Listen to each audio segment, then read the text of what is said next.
When did we start to say that what art is the thing we put in a white box in the museum?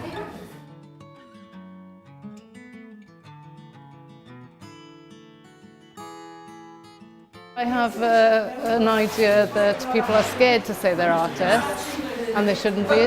I think there's this kind of tension between, like, is it community art, is it social practice, is it whatever? I don't think it really matters. The fact is that if it's good practice, then it's about genuine collaborative processes and genuine connections, and that's the main thing.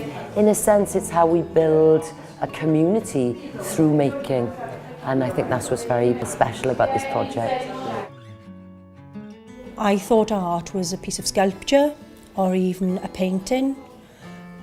But from this project, I learned that the texting, the talking, the speaking, the delivering, there is a form of art in what we are already doing. You know, people don't always want to talk about things, you know, but if you're part of a group and you're making something and you'll be part of a creative process, you don't realise the conversations that you're having. I do a lot of painting, so I'd like to do like community things like painting and all that, just to bring see the spirit come out.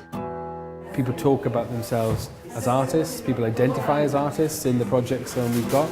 We asked people to stand on the left if you identify as an artist recently, and the right if you didn't. Everybody went to the left. So I think there's an interesting kind of shift going on where people are unlocking these ideas of art, creativity, craft, making, and the social spaces that these activities afford. Whether art is in a gallery or in a project like this, for me, what's really important is that it offers an alternative perspective. So whether you're making a loaf of bread or a ceramic object or a painting, it's all making. It's all creativity.